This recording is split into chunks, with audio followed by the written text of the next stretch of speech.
Welcome to the All Tech Radio podcast. This is a show where you learn about the news and technology related to working in the world of IT.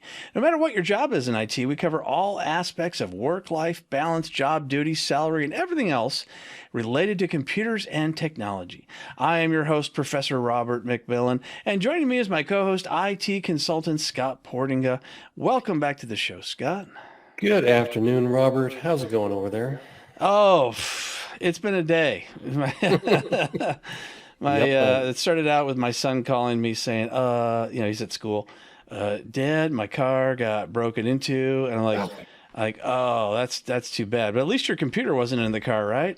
Well, Oh, yeah. I was too tired to take it out. So guess who's got to give him a new computer? he does, right? Yeah. Yeah. I wish it worked that way.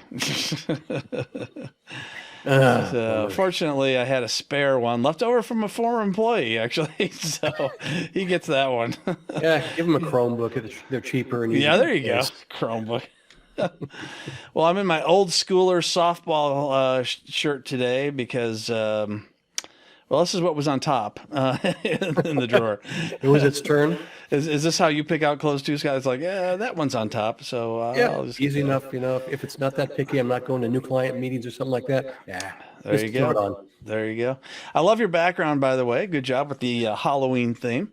Thank you. Thank you. Yeah. I this week in class, I show my students the video of that night that I spent with the Ghostbusters at one of our old employees' houses, and it's where like the ghost turns the flashlight on, just by asking the ghost to do it, and nobody was touching it. All kinds of crazy stuff happened that week. So that's always if Halloween week is always a fun one to do that kind of stuff, and maybe I'll put the link to that in the upload, so that way people can go ahead and see that if they want. So lots of interesting stuff happening as usual in the world of technology. And of course, this week is no different. So we've got Microsoft has something called Glass Data Storage. Have you heard of this? I have not. Glass storage? Data storage. Yeah, it was new to me too. To tell. It saves terabytes of data on a piece of glass that's about 3 inches by 3 inches. For 10,000 years. So how does it write it? Does it write it with laser? What does it do? Or have they disclosed that? No, they do. It's a little bit. So let's see here. They've got to ensure the history lives on. This is according to the newatlas.com website. Microsoft has been experimenting with storing data on glass with what it calls Project Silica. So this one company demonstrated the partnership with Warner Brothers, put the 1978 movie Superman onto a slide of quartz silica glass and reading it back. Wow. Yeah, 3 inches by 3 inches, 2 millimeters thick. Wow. Yeah, you remember that original Superman? That was a good one. That was one of the best. They've tried to remake it multiple times, but just didn't have the same magic. Yep. So, they just etched it in there using, it says it has over 7 terabytes in a 3x3 piece of glass. But they don't really give a lot of information on how exactly they did it, except for they etched it in with a laser. Well, this would, you have storage systems that are you can't overwrite them. Yeah. You can't change anything. Yeah. This would be it. Well, the thing is 5,000 years from now, at its half-life, will they have the equipment to still read it, or will they just use it as a drink coaster? Well, that is the question. Somebody will probably keep it. Remember, we kept around old hard drives and but for 5,000 years ago, weren't the pyramids getting built about that time? About that time, yeah. I don't know. I could be wrong about that, but they're probably going to say, why would we want to take a look at data from people 5,000 years ago? Yeah. I mean, that would be like an archaeology thing. Maybe those kind of people would be. Maybe they'd be data archaeologists. Ooh, so that's going to help the students of tomorrow. Yeah, of tomorrow's tomorrow. Do you ever use WinRAR? What WinRAR? I've used I it. have multiple times over the years. Yes. Well, there's a little bit of a problem. Hackers in Russia and China, according to Gizmodo, have exploited it in the older versions. Basically, this is a way that you can compress files similar to WinZip, and of course, built into every Windows computer now, you've got zipping. I don't know if I assume that's true of Linux computers as well, but I'm not really sure. I would think so. Mac has the same thing, and I really haven't used WinRAR much, except when I have to for like tarballs. Oh, okay. Yeah, every once in a while I'd have to deal with that as well. I know what you mean. So 500 million users use WinRAR. Wow. I had no idea. Yeah, 500 million people have downloaded WinRAR. Yeah, I guess that's true. Probably a big difference. Maybe they come as pre-installed software on some computers. That's a free one though, isn't it? It is. I don't remember ever paying for it. They probably have some paid version. Maybe one of those products that you can pay for and get bonus stuff, but most people don't need it. Okay. So they were able to hide and launch a malicious script within an archive masquerading as a JPEG or even a text file. Yeah. So Google identified the Russian Armed Forces Group. Oh, great. It's one of Putin's knuckleheads. Yep. Called Sandworm. Directly. Yeah, as a hacker exploiting this vulnerability in WinRAR's code. Wow. I mentioned this before, but the best way to not get a Russian virus is to just install the Russian language onto your computer and under the languages and control panel, because they have this deal with Putin. If you ever see the Russian language on a computer, don't infect it. Yeah, that's been pretty soon. They're going to say, "Oh, just infect everything." Yeah, eventually. So we saw that Intel has been coming out with some new processors. They're dropping the whole I series. They're like instead of i7, i5, it's just going to be called Series 5 or something like that. So I think they're going to keep the same numbers or something similar to it anyway. But they're getting rid of the what they would call the I series. The size of the processor is going to change as well. I mean, you can only get so many transistors into those things with the size that it has been for the last 20 years or so. So what they're doing is they're making the processors larger, sort of like you remember the old original Pentium processors? Those were kind of big. They were pretty bulky, yeah. Yeah, they're going to be going back to that size because they're having trouble making things much smaller. But they're like, hey, these processors are super small. Why not go ahead and make them bigger? And if we can't make it the transistors any smaller, we'll just make the processors bigger. So AMD what's that? I was going to say there's plenty of room inside those boxes. They can make it twice the size and not really affect anything. Yeah, there's tons of empty space in those things. So AMD is doing something similar. They're actually making larger processors as well. And according to this, Danny Woligrowski, who is the senior processor at AMD, has called the worst kept secret in the world of desktop processors is the latest AMD processor. So the new Threadripper chips are supposedly much faster than Intel CPUs, and they're a lot cheaper. So the new Threadripper 7000 series is split into the Pro version and the non-Pro version. So the consumer version has got 64 cores. I mean, yeah, you just bought some computers lately. What do they have on there? 16, 12, maybe 12? 16. Okay. But 64 cores. And this is on the non-Pro one with 128 threads. This is unbelievable. And they said it just blows away Intel's, but Intel is within spitting distance for me, so I don't want to say I better be careful what I'm saying. I mean, lobbing some rocks over your direction. Yeah, it might just come right through the window. I don't know. It brings power requirements. Now I've not seen power requirements for a processor this high before, so this is something to keep in mind. 350 watts. Oh, yeah. So you will not, if you have anything less than a 350 watt power supply, it's not going to work. But you're probably not going to want just the 350. You're probably going to want to get a 500 or a 750 or something like that, because this is saying the power requirements just for the processor are 350. That's pretty massive, considering we used to buy smaller desktop boxes with 175, 200 watt power supplies? Yeah. I mean, 300 was a big one, back in those days. Yeah. You'll also need a special motherboard called a TRX 50.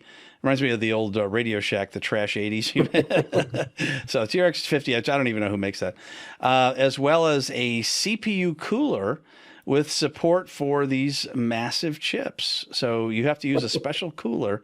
You can't just use the old stock Intel cooler or anything like that, or stock, AMD cooler. Those big copper things that sit on top of it. And I've had a few that don't fit inside the case, even though they're a larger case. Oh, they're really? Too tall. Yeah. I was concerned about the sound of the fan spinning when I was, recording videos. So I ended up getting this copper.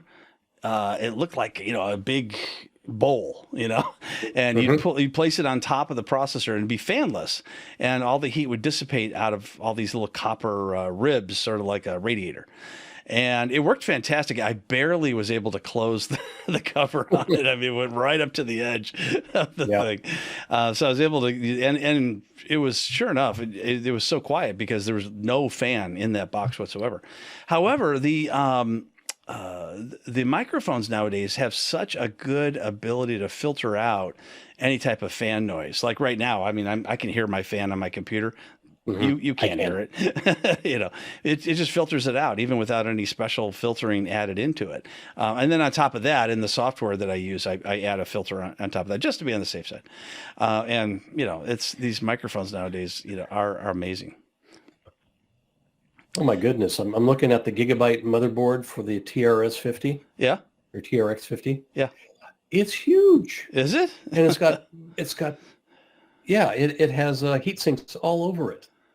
The socket is enormous. Wow. So you could warm your house with this thing, it sounds like. Yeah, a couple of those, one at either end of the house, you'll be fine. Well, OnePlus Open. Sorry, I had it backwards because it's such a stupid name. OnePlus Open has been advertising that they are going to be coming out with their own foldable phone, and they've done it. They've come out with a phone just like the Samsung ones, I guess. Well, I wouldn't say it's exactly like it. So it kind of looks like my Microsoft one, where you do this, except for, it doesn't have the thing in the middle there. So it's just a foldable one, but it looks very, very similar to that. And it looks like How many folds can it put up with? I don't know. I don't know. I wouldn't buy the first generation of any of these things. Yeah, that's true. But people are saying that they like it. The people who have gotten it, they like it. The price is, I believe. Well, why don't you guess what the price is? What do you think? This is not a big, huge brand name. So Samsung, I think, runs over $2,000 for theirs.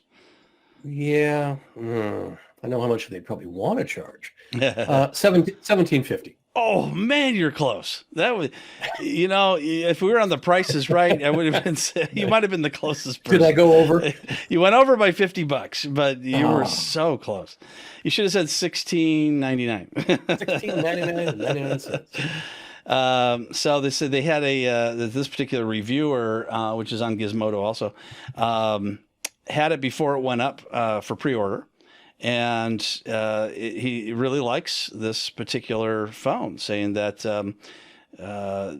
my major gripe with squashable screens was the crease, the enormous gully in the middle of the interior display that made watching content or using apps far more annoying than it needed to be. But this one is the closest any company has come to making a hinge and screen that fulfill the promise of the 2-in-1 smartphone tablet. So there you go. It has a lot of capability. I mean, you just see a tiny little line there, but it's really not bad. Yeah. Okay, I'm finding prices on, here's a TRX 40 motherboard. Okay, back to the Threadripper. Asus. This is for the AMD Ryzen processor, $2,845. For the motherboard? For the motherboard, I don't know if it includes the processor or It should not. come with the but even then, that's really expensive. You know, I have Yeah. a hard time paying more than $300 for a motherboard. Oh I yeah, just I know. don't want Especially, to. yeah, considering what we could get back in the day, this is Yeah, ridiculous. and you can still get motherboards for $100. Not that I recommend Oh yeah. those, but you know, Well, depending on what you're using them for. they're out there. They're out there. We Yeah. were So, talking about phones. I have settled on a phone. oh, have you? I have What are you getting? the iPhone 13 Pro Max. It's the last one that you could use a card on, When you say a card, what do you mean? an actual SIM card. Oh, The last interesting. one that you could, The other one, the 14. So I remember the 14. They started embedding them into the phone. Yep, they're eSIMs, and you have to, we talked about that. I still like the idea of being able to throw it into a smaller phone if you don't Yeah, need all the you bells and change it for whistles. the weekend or something like Right. that. Yeah, yeah. And you can't do that. I mean, it's the eSIM, and now this one still has eSIMs, but its main one is a regular SIM card. It has both. It has both, Oh, that's so you can weird. have multiple phone companies Oh, on okay, your same okay, phone. okay. So they stopped that with the 14. All right. Has the 15 even come out yet? It has. In fact, I helped a client get their setup.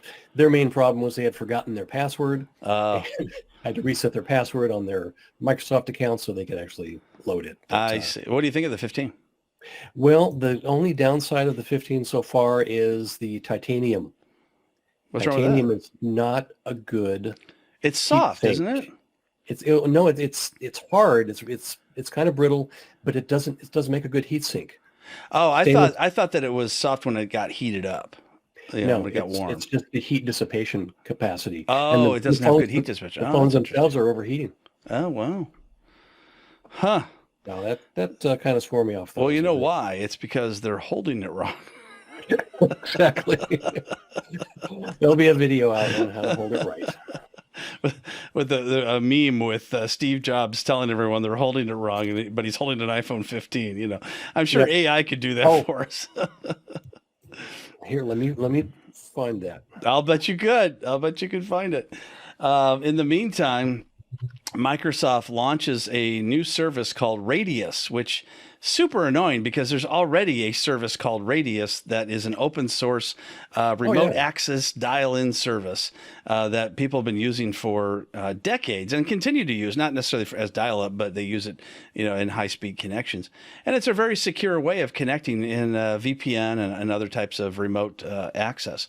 But for some reason, Microsoft has called a whole new product called Radius, and it's also open source, but it has nothing to do with remote access. So Let's not confuse things now. no, that's so Microsoft announced the launch of this open source language agnostic application platform. So I think this is going to be big with developers and DevOps people. I don't think it's going to really matter to people who are in sysadmin positions, but so this is somebody from Microsoft Azure's incubation team has come out with this, and it's event-driven auto-scaling solution and security tool for patching container image vulnerabilities. So if you have a lot of containers in your organization, this is a way that you can manage the patching, sort of like a configuration manager, but for containers. For containers. Okay. Yeah. So it's something that they've already been using in Azure, and they just went ahead and open sourced it. So like I said, I think it'll be a big deal for people who are in development, who are making containers. Some sysadmins make containers, but it's really not a main part of their job, No. So did you find it? Fine. What was I looking for? I've been looking for multiple things. I'm just looking up the Radiant. Oh, man. We have come a long way, Scott. You're going to find Steve Jobs holding up the iPhone 15 saying, No, you're holding it wrong. I did not find We'll that. have to make that in AI. You But listeners that's out there, I want to see submissions here in the next couple of weeks. Okay, there you go. Yeah, go ahead and submit that. Scott will send you a prize. That's right. Oh, you remember you said you used to do Nielsen ratings for people? Oh yeah. Yeah. And then Explain we what you moved, did and they for. wanted somebody in that area. Yeah, but this is back in. It was still cable though, right? Or was it before cable? It was cable. Okay, and so what they did was they sent you a set-top box. Yeah, actually, I think we stuck it in the closet. It was kind of just in line with the cable, and Okay. yeah, they just monitored everything we watched. Whatever you watched, and so all kinds of shows got canceled because you weren't watching them. Exactly. I If you could have gotten got a if look you at got it. the 1980s MacGyver canceled, I will not forgive you. We watched it religiously. But Nielsen sent me a letter this week asking if I wanted to be, part of the whole Nielsen thing like you used to do. I was about to rip it up and throw it out, and my wife noticed there's $1 sticking out of that. I'm like, what? And so sure enough, they had sent this crisp $1 bill inside this Nielsen advertisement. So if you get the Nielsen advertisement in your mailbox, don't rip it up and throw it out. And if you did, Oh, tape okay. it back together, go take it to the bank. They'll still take it. That's interesting about money is in this country, if you have mutilated money, as long as you have enough to show, I think the More serial than number half or something. serial number or something like that. Yeah. Yeah. Then they'll replace it with new money. But in other countries, if it's even in the least bit damaged, they'll be like, no, you just lost that money. It can't be it can't be changed in. It can't be used by a retailer. It's not worth anything. So kind of a weird thing. It varies a bit by country, but it's kind of a weird rule in other countries about that. They can make real money just disappear that way, I guess. I guess so. Yeah. Cybersecurity experts and law enforcement and warn the dangers of social media scams. Well, we've been hearing about that for a long time. But Nothing new. yeah, but people are getting a lot of scams on their phones, and they're coming in as texts, things like that. Yeah, I've been following this subreddit. It's like scam bait. So somebody will try to scam you as a text. They'll pretend like they know you. Oh, I saw you at the party last week, and that kind of thing. And they'll say, oh, I got this great investment thing. All you got to do is send me your social security number, or send me a $60 processing fee, or something like that. And then I'll send you $1.5 million. Well, Perfect. Excellent. yeah. I don't know how anybody still falls for this stuff, but apparently they do. 1 in 4 Americans have fallen victim to fraud that originated on social media. 25%. If we had 2 more people on this call, at least one of us would have fallen Yep. for a social media scam in just the past 2 years alone. Wow. Online shopping, fake investments, romance scams. Well, I'm sure that's not that you. I mean, you are. You're a ladies' man and all that, but even with the same lady for a long time. Yeah, sure. I don't think she would go for that if stepping out. No. 1 in 4 Americans in the last 2 years, 25% of us. That's crazy. We had to remind people that the IRS does not call. And neither do the police. That went around for a while. Yeah. And if somebody calls and says they kidnapped your daughter, all you got to do is put them on hold and call your daughter. Yep. Find out she's fine. And you don't need to do that. Yeah, it's at least 25%. People that admit it. Yeah, that is crazy. All right, so it's one of the things that one of the scam bait people did, because what the scam bait subreddit is all about is trying to scam people into getting them to give you money. So one of the things they do is when they say, "Hey, send me a request, send me a Venmo or Zelle request to to send money. Here's my email, or here's my phone." Well, they're scamming so many people at the same time that instead of sending them the money, they send them a money request. And a lot of times they will approve it and not realize it. And so they've just scammed the scammer. Because they've got like 4 or 5 phones going at the same time. And, they do this all day long. And, so they get a request and like, oh yeah, approve, and it's like, oops. So I saw one scammer lose $1,000 that way. That was pretty funny. Excellent. So Americans lost just in this mobile scams alone, $2.7 billion in 2021. I'm sure it was way worse in 2022, and worse again this year. So wow. Let's not do that. Let's not fall for those scams. Can we stop that, please? Yes. If anybody contacts you on phone or anything else, just say no. Yep. Even if it's your mom, just an email. hang up. Yeah. It's say no. That's a given. We've talked many times about making sure our utilities are not online, and we've lost that battle because they've all gone online. Water, electrical, gas, the whole thing. And now they've been used by hackers to cause some outages. This one is truly scary, Scott. Crackdown on nuclear firm after cybersecurity shortfalls. Wow. So off the cooling system. I don't know. This is from the ferret.scot. So I guess it's Scotland. A multinational, yeah, if it's not Scottish, a multinational nuclear company has been hit by an official crackdown because of cybersecurity failures that critics warned were a very real and present danger. This is the UK's government safety watchdog. I'm sure we don't have those problems in the United States, Scott, so you don't have to worry. I'm sure. Oh, of course not. Oh, yeah, that would never happen here.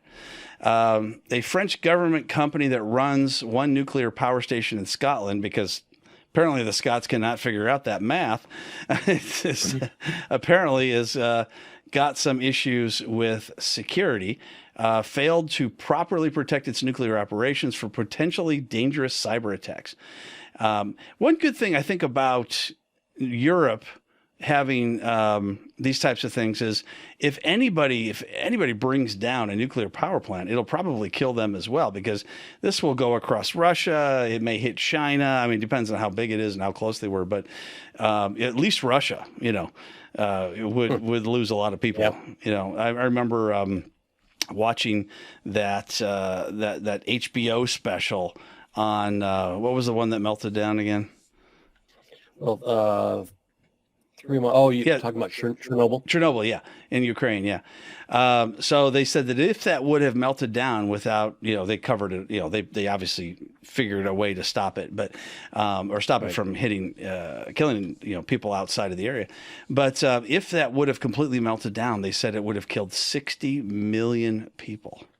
Oh. Depending on which way the wind blows, you're either going to live or die. And make what percentage of the earth uninhabitable for how many years? Oh, yeah. And that place still is a problem, especially being in a war zone, and plus all the other, nuclear facilities. I think that's one of the reasons why they haven't gotten rid of the Zaporizhzhia or whatever. I forget how you say it, but it's because it's like right on the border with Russia. So they're like, okay, we'll take care of that one. Yeah. Well, but Russia's been getting kind of lax with their throwing around shells and things, and they're quite worried. For one, at a certain point, they cut off the electricity. So they had problems with the cooling pumps. Oh man, then it all melts down if you don't have electricity. Yeah, exactly. Yep. Even though it's kind of in cold storage, it still needs power to maintain security, and it was bad. Yeah, no, I agree. This is an interesting story from cshub.com. The top 9 so far cybersecurity incidents just in September of 2023. Oh, I guess it's just that 1 month. So that month has passed. But the top 9 of these, and it wasn't this year, Scott. It was just in 2023. I'm sorry, in September of 2023. Ransomware gang steals 1.3 terabytes data from Sabre. So if you've done any business with those guys, those are hotel people, aren't they? I'm trying to find that, but I think you're right. Yeah. Yeah, I got a client that has logins for Sabre. Oh, better change the password. Yep. X-based NFT phishing attack causes losses of $691,000. And that happened, on blockchain, Ethereum, and cryptocurrency. Well, if you're not into cryptocurrency, you don't have to worry about it. But this one is just insidious. Ransomware gang steals 7 terabytes of data from Save the Children. Oh. Wow. Those schmucks. That is cold. That is very cold. Now, what are they going to do? Tell everybody, who's poor and who has cancer, what are you going to do with that information, right? Yeah, exactly. I have no idea how they would benefit from that. Maybe the donors, but I doubt even donors would have their information there. I mean, that kind of stuff gets saved in a, off-site type of thing. Who knows?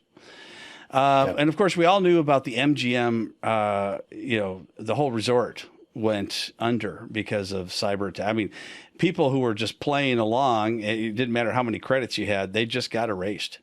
Did you see any of the video or pictures of that? Oh, I did not. So people are just, blue-haired old ladies, pushing that button. And next thing you know, the screens went black. And then some sort of a pop-up saying that you've been attacked, or you're whatever it is. It was some sort of message from the hackers. Everything is gone online, including our slot machine, Scott. I mean, how is this possible? Because I'm about to go take my mom to the boat, in Illinois. She lives in the Chicago area. I have to go, a couple of times a year, take her to the boats on the Mississippi. So are they stern wheelers still, or are they just other boats? They have those, but they just sit there. They no longer. When I first went on them years ago, when they first came out, they actually went up and down the river, and it was really embarrassing. One time, because I took a date on there. Obviously, it was before I got married, before I met my wife. So I took a date on one of those boats, and I ran out of money before the boat got back. And they didn't have an ATM there. I was so poor back then. So it was like, well, let's get Diet Coke because they're free, and just stand up on top and watch the Mississippi River as we pass on the border of Illinois and Iowa or wherever we were. Roll on by. Roll on by. So we had to wait another 30 minutes or so to dock. But nowadays it just stays in one place. It's it doesn't go anywhere. So you can go on. Did they have to disconnect from the land in order to be legal for gambling to take place back then? Yes. I mean, you can have a bridge, which is what they have. I mean, it's an inside bridge, so it's not like, you're going to fall off it. But it's completely carpeted and everything. But it's still considered a bridge. And it cannot be attached to land. So just, weird rules to make people feel better about their morality. It's just exactly just dumb. Microsoft SAS misconfiguration caused a loss of 40 terabytes of data, or 38 terabytes, I should say. A leak caused by a software misconfiguration uncovered in June 2023 by IT security company Wiz. Why didn't we think of that? Why don't we call ourselves? Well, actually, we could call ourselves the Wiz. There we go. Your Honor, it's a completely different name. I don't know how anybody would possibly. I know there's a movie called that, right? It was. I think Michael Jackson and Oprah were in it. I think something like that. Yeah, it was a musical. Yeah, musical version. That's what it was. Yeah. We'll call ourselves the Wiz. That's too funny. Personal information exposed in T-Mobile system glitch. I had to go and change my password because I have T-Mobile. So if you have T-Mobile, then you haven't changed your password, you better go do it, because they're selling your information online. There was multiple hackers that claim responsibility for another Sony data breach, which we talked about. The second big Sony data breach, and a cyber gang had gone in, and they were going to do that. They're going to sell the information, but what they do is once you pay them off, they sell the information to somebody else who then blackmails you, and then you pay them off, and then they sell that information. So we talked about that in a previous podcast that we did. Then more than 3.8 billion records. That's like almost half the world, I think, exposed in the Dark Beams data leak. 3.8 billion records. After digital protection firm Darkbeam left an interface containing the exposed records unprotected. Well, I guess it's not 3.8 billion people. It's just they had a lot of records. So they had to contact all their customers and tell them of the leak. 3.8 billion different records. Yes, different records. Yeah. Oh, here it is. 600. Oh, sorry. A lot of letters to send out. It represented 239,635,000 login credentials. Wow. I think we have 330 million in the United States. It's that's how many people we're talking about here. Yeah, somewhere around there. Wow. That was a big mistake. Let's not do that. YouTube has an interesting update. Yeah. Now, we're going to get away from security for a second because it's so depressing. Since 1 out of 4 of us have been taken by a scam online in the last 2 years. Let's go to something interesting. I think that's a low number, Bob. Yeah. Let's go to something uplifting. Let's say that. Okay. So you're right. It might be 50%. Only 25% of the people admit to it. YouTube. There's a YouTube update. I searched for it on my phone, but it doesn't have it yet. YouTube update lets you search for songs by singing them into your phone. So you want to check to see if you've got that on your YouTube app? I don't have it on mine yet, but so you sing into your phone and it tells you. I will not be singing for the audience. Oh, well, that was my next question. Is if it did have it in there, I was going to ask you to sing, but I guess not. Not happening. Yeah. So check your YouTube app, and if an update happened recently, it's in the Spotlight Moments feature. It allows you to see more user and event-focused ads on special occasions. But now there's also an update that allows you to sing into your phone, and you can even hum into your phone, and with the YouTube app open, and it will tell you what song it is. I may just make something up on mine just to see what it comes up with, but it doesn't have it yet. So where do we go to find this? The Spotlight feature. It's apparently it hasn't been rolled out to everybody yet. I don't see it. You don't see it yet? Oh, okay. Well, we'll check again in the future for people and try this out. Yep. There was this other thing called the expression. I got to try this next time. There's this expression something or other, and what it does is they have a free version and they have a paid version.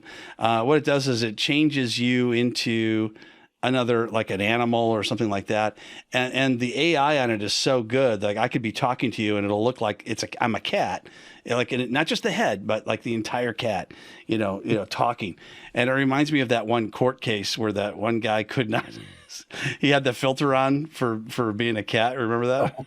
And so, Your Honor, I am not a cat. But I had to play with my settings the other day because somehow something got turned on in Teams that it's like it had an orangutan on my back. Oh, did it really? Oh, that's hilarious. Did you turn it on by accident or on purpose? I don't know how it got turned on. It just happened. I think at one point we were playing with it because Maybelline did their plug-in and things like that. So yeah.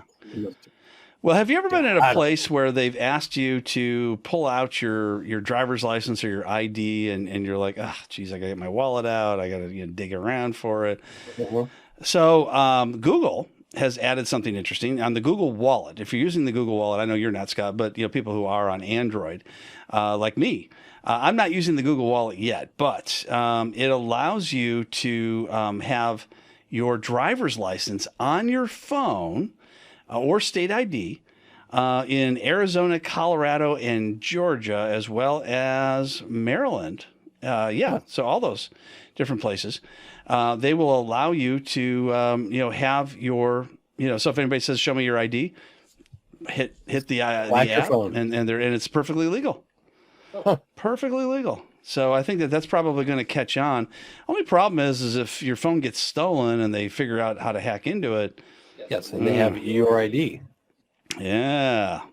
And you're going to trust your information like that to Google? Why not, Scott? We already trust our nuclear reactors. That's true. To Google and everybody else. Couldn't be else. any worse. Just it can't get any worse. It just can't.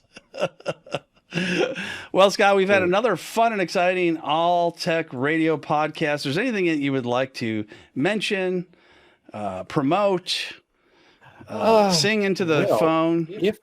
If you are in the Portland metropolitan area, feel free to give me a call. What is my number anyway? Anyway, send me an email to Scott@nwtechsupport.com. That was the best commercial ever. Scott at nwtechsupport.com. Okay. nwtechsupport.com. All right, cool. And let's talk. Very cool. And I just had a recent course released on LinkedIn Learning on automating PowerShell for Active Directory. So you can just go into linkedinlearning.com and just type in my name, and you'll see all the different courses I've created for LinkedIn Learning. Also for Pluralsight, I've just finished a course on migrating SharePoint from on-premises to online because Microsoft's not going to support the on-premises version for much longer. Nope. So yeah, that'll be coming out in the next month or so. All right, Scott. I will see you again next week. Have a good week, everybody. Okay. You too.